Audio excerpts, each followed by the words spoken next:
അസ്സലാമു അലൈക്കും വറഹ്മത്തുള്ളാഹി തആല വബറകാതുഹു. പുതിയൊരു വീഡിയോയിലേക്ക് എല്ലാവർക്കും സ്വാഗതം. അപ്പോൾ ഇന്നത്തെ വീഡിയോ എല്ലാവർക്കും യൂസ്ഫുൾ ആകുന്ന ഒരു വീഡിയോ തന്നെ ആയിരിക്കും കേട്ടോ.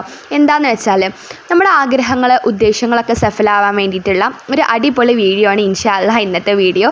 അപ്പോൾ ഞാൻ വീഡിയോയിലേക്ക് കിടക്കുന്നതിന് മുമ്പ് തന്നെ പറയാണ്, ഇപ്പം ഞാൻ ഈ ഒരു വോയിസ് ഓവർ ചെയ്യുമ്പോൾ നല്ല മഴയുണ്ട് കേട്ടോ. മഴ എന്ന് പറയുമ്പോൾ അപ്പോൾ കുറച്ചൊക്കെ നല്ല സൗണ്ടിൻ്റെ പ്രശ്നം ഉണ്ടാവും. എല്ലാവരും ഒന്ന് അഡ്ജസ്റ്റ് ചെയ്യണം കേട്ടോ. അപ്പോൾ ഇൻഷാ അല്ലാഹ് എന്തൊക്കെ കാര്യങ്ങൾ എന്നൊക്കെ നമുക്ക് നോക്കാം. അതായത് ഞാൻ പറഞ്ഞല്ലോ, നമ്മുടെ ആഗ്രഹങ്ങൾ ഉദ്ദേശങ്ങളൊക്കെ സഫലമാക്കുക എന്നുള്ളതല്ലേ നമ്മുടെ ഏറ്റവും വലിയത്. അപ്പോൾ നമ്മുടെ ആഗ്രഹങ്ങൾ ഉദ്ദേശങ്ങളൊക്കെ സഫലമാകാൻ വേണ്ടിയിട്ട് ഖുർആനികമായിട്ടുള്ള ഒരു ഒറ്റമൂലിയാണ് ഞാൻ ഇന്നത്തെ വീഡിയോയിൽ പറഞ്ഞു തരാൻ വേണ്ടിയിട്ട് പോകുന്നത്. ഖുർആനികമായ ഒറ്റമൂലി എന്ന് പറയുമ്പോൾ ഖുർആനിലൊരു സൂറത്ത് വെച്ചിട്ട് അല്ലെങ്കിൽ ആയത്തുകൾ വെച്ചിട്ട് നമ്മുടെ ആഗ്രഹം സഫലീകരിക്കുന്ന രീതിയാണ് ഖുർആനിക ഒറ്റമൂലി എന്ന് പറയുമ്പോൾ. അതായത് അല്ലാഹു തആലയുടെ അത് മുൻനിർത്തി നമ്മുടെ ഉദ്ദേശം സഫലീകരിക്കപ്പെടുത്തുകയാണ്. അപ്പോൾ ഏതാണ് ആ ഒരു സൂറത്ത്? നമുക്കറിയാമല്ലോ, നമ്മുടെ ഖുർആനിൻ്റെ ഹൃദയഭാഗമായ സൂറത്താണ് സൂറത്തുൽ യാസീൻ.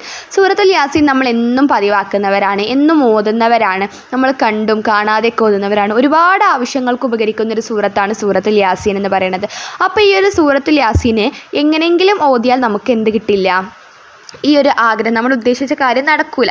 അതായത് എങ്ങനെയെങ്കിലും ഓതുക എന്ന് പറഞ്ഞു കഴിഞ്ഞാൽ സാധാ രീതിയിൽ നമ്മൾ തജ്വീദ് നിയമങ്ങളൊക്കെ പാലിച്ചിട്ട് നല്ല രീതിയിൽ ഖുർആൻ ഓതുകയാണെന്നുണ്ടെങ്കിലും നമുക്ക് അതിൻ്റേതായിട്ടുള്ള മഹത്വങ്ങൾ കിട്ടുന്നല്ലാതെ ഈ ഒരു അമൽ നമ്മൾ ചെയ്യേണ്ടത് പ്രത്യേകമായിട്ടുള്ള രീതിയിൽ യാസീൻ സൂറത്ത് ഓതിയിട്ടാണ്.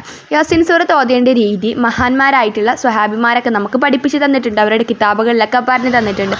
നമ്മുടെ മഹാനായ സെയ്ദ് ഹക്കുൻ നാസിലി റളിയല്ലാഹു അൻഹു തൻ്റെ ഖസീനത്തുൽ അസ്റാർ എന്ന് പറയുന്ന കിതാബിൽ അദ്ദേഹം ഈ ഒരു കാര്യത്തെക്കുറിച്ച് പറഞ്ഞിട്ടുണ്ട് കേട്ടോ. ഇനി നമ്മുടെ യാസീൻ സൂറത്ത് ഞാൻ പറയുന്ന രീതിയിൽ ഓതേണ്ടത് എപ്പോഴാണെന്ന് വെച്ചാൽ സുബ്ഹി നിസ്കാരത്തിന് ശേഷമാണ്. അപ്പോൾ സുബ്ഹി നിസ്കാരത്തിന് ശേഷം നമ്മൾ ഓതുമ്പോൾ, ഞാനിപ്പോൾ ഇതിവിടെ ഇപ്പം തന്നെ പറയാൻ വേണ്ടിയിട്ട് കാരണം എന്താണെന്ന് വെച്ചാൽ, ഒരാളിപ്പോൾ നമ്മൾ പറയുന്ന ഉദ്ദേശം സഫലീകരിക്കാനുള്ള ഒരു കാര്യം ചെയ്യുന്നത് സുബ്ഹി നിസ്കരിക്കാതെയോ ഇനി അതല്ലാന്നുണ്ടെങ്കിൽ സുബ്ഹി ഖളാ ആയി നിസ്കരിച്ചതിന് ശേഷമാണെന്നുണ്ടെങ്കിൽ അത് ബുദ്ധിമുട്ടായിരിക്കും. അപ്പോൾ നിങ്ങൾ എന്താണെന്ന് വെച്ചാൽ അന്നത്തെ സുബ്ഹി നല്ല അതാ ആയിട്ട് തന്നെ നിസ്കരിക്കുക. അതാ ആയി നല്ല രീതിയിൽ നിസ്കരിച്ചിട്ട് അള്ളാഹുവിനോട് ആത്മാർത്ഥമായിട്ട് പ്രാർത്ഥിക്കുമ്പോൾ പ്രാർത്ഥന സ്വീകരിക്കാനുള്ള ഏറ്റവും എളുപ്പമുള്ള ഒരു മാർഗ്ഗമാണ് പൊട്ടിക്കരിഞ്ഞ് പ്രാർത്ഥിക്കുക എന്നുള്ളത്. പൊട്ടിക്കരിഞ്ഞ് പ്രാർത്ഥിച്ചു കഴിഞ്ഞാൽ അല്ലാഹു തആല നമ്മുടെ പ്രാർത്ഥന പെട്ടെന്ന് സ്വീകരിക്കും. അപ്പോൾ നന്നായിട്ടൊന്ന് പ്രാർത്ഥിച്ചിട്ട് ഒരു നിയ്യത്തൊക്കെ ചെയ്തിട്ട് ഈ പറയുന്ന കാര്യം ചെയ്യാൻ നോക്കുക. നല്ല ആത്മാർത്ഥതയോടുകൂടിയും വിശ്വാസത്തോടു കൂടിയും വേണം ചെയ്യാനായിട്ട്. എന്നിട്ട് സുബ്ഹി നിസ്കരിച്ച ശേഷം നമ്മൾ മറ്റാരോടും വല്ലാതെ അങ്ങോട്ട് സംസാരിക്കാതിരിക്കുക, ഒരുപാട് ബളബള സംസാരിക്കാതിരിക്കുക. പിന്നെ നമ്മൾ നിസ്കരിച്ച് ഇരുന്ന ആ സ്ഥലം ഉണ്ടല്ലോ, അവിടെ ഇരുന്ന് തന്നെ ഓതാൻ വേണ്ടിയിട്ട് ശ്രദ്ധിക്കുക. ഇങ്ങനെ കുറച്ച് നമ്മൾ മൈന്യൂട്ടായിട്ടുള്ള കാര്യങ്ങളൊക്കെ ശ്രദ്ധിക്കുന്നത് നമുക്ക് വലിയ വലിയ നേട്ടങ്ങളാണ് ഉണ്ടാക്കി തരുന്നത്. അപ്പോൾ എന്തായാലും നല്ല രീതിയിൽ സുബ്ഹി നിസ്കരിച്ച് നിയത്തൊക്കെ ചെയ്തിട്ട് നല്ല രീതിയിൽ ഈ ഒരു ഇത് ഓതാൻ വേണ്ടിയിട്ടിരിക്കാം. ഇനി ഓതാൻ ഇരുന്നതിന് ശേഷം എങ്ങനെയാണ് ഓതേണ്ടത് കാര്യങ്ങളൊക്കെ ഞാൻ പറഞ്ഞു തരാം കേട്ടോ. എങ്ങനെയാണ് ഓതേണ്ടതെന്ന് വെച്ചാൽ, നമ്മൾ സൂറത്തുൽ യാസീനിലെ ബിസ്മില്ലാഹിർ റഹ്മാനിർ റഹീം അത് നമ്മൾ എല്ലാ സൂറത്തിലും ഓതുന്നതാണല്ലോ. ബിസ്മി ഓതുക, അതിനുശേഷം യാസീൻ എന്ന് പറയുന്ന ഭാഗം, ഈ പറയുന്ന ആയത്ത് യാസീൻ എന്ന ആയത്ത് നമ്മൾ 7 തവണ ആവർത്തിച്ച് ഓതുക. അതായത് യാസീൻ യാസീൻ യാസീൻ ഇങ്ങനെ 7 തവണ ആവർത്തിച്ച് ഓതുക. അതിനുശേഷം നമ്മൾ സാധാരണ ഓതുന്നത് പോലെ ബാക്കിയുള്ള ഭാഗങ്ങളൊക്കെ ഓതുക. അതിനുശേഷം 38ാമത്തെ ആയത്തെത്തുമ്പോൾ ആ ഒരു ആയത്ത് 14 തവണയും ആവർത്തിച്ച് ഓതുക. 38ാമത്തെ ആയത്ത് 14 തവണയാണ് ആവർത്തിച്ച് ഓതേണ്ടത്. ആദ്യത്തേത് 7 ആയിരുന്നു. ഇപ്പോൾ ഇത്തവണ 14 തവണ ആവർത്തിച്ച് ഓതുക. അതിനുശേഷം നമ്മൾ വീണ്ടും സാധാരണ യാസീൻ ഓതുന്നത് പോലെ ഓതുക. എന്നിട്ട് വീണ്ടും 58ാമത്തെ ആയത്തെത്തുന്ന സമയത്ത് നമ്മൾ അവിടെ നിർത്തിയിട്ട് ആ 58ാമത്തെ ആയത്ത് നമ്മൾ 16 തവണയും ആവർത്തിച്ച് ഓതുക. 58ാമത്തെ ആയത്തും 38ാമത്തെ ആയത്തൊക്കെ ഞാനിവിടെ കൊടുക്കുന്നുണ്ട് കേട്ടോ, അതൊക്കെ ശ്രദ്ധിക്കുക. അപ്പോൾ ഈ ആയത്ത് നമ്മൾ എന്ത് ചെയ്യുക, 16 തവണ ആവർത്തിച്ച് ഓതുക. അതിനുശേഷം നമ്മൾ വീണ്ടും പഴയ പോലെ തന്നെ സൂറത്തുൽ യാസീൻ സാധാ പോലെ തന്നെ ഓതുക. അതിനുശേഷം വീണ്ടും 81ാമത്തെ ആയത്തെത്തുന്ന സമയത്ത് അവിടെയും വീണ്ടും നമ്മൾ ആവർത്തിച്ച് ഓതുകയാണ് ചെയ്യേണ്ടത്. ആയത്ത് മുകളിൽ കൊടുത്തിട്ടുണ്ട്, അത് 4 തവണ മാത്രം ആവർത്തിച്ചാൽ മതി. 4 തവണ അതും ആവർത്തിച്ച് ഓതിയ ശേഷം നമ്മൾ യാസീൻ സൂറത്ത് പൂർത്തിയാക്കുക. അതിനുശേഷം നമ്മൾ 4 തവണയോ അതല്ലാന്നുണ്ടെങ്കിൽ 7 തവണയോ ഇതുപോലെ തന്നെ ഓതുക. അപ്പോൾ നമ്മൾ സുബഹിക്ക് ശേഷം ഈ ഒരു യാസീൻ സൂറത്ത് 4 തവണയോ 7 തവണയോ ആണ് ഓതേണ്ടത്. ഓരോ തവണ ഓതുമ്പോഴും ഞാൻ ഈ പറഞ്ഞ റൂൾസൊക്കെ പാലിക്കുക. ഇങ്ങനെ പാലിച്ച ശേഷം നമ്മൾ ഓരോ തവണയും ഓതുക.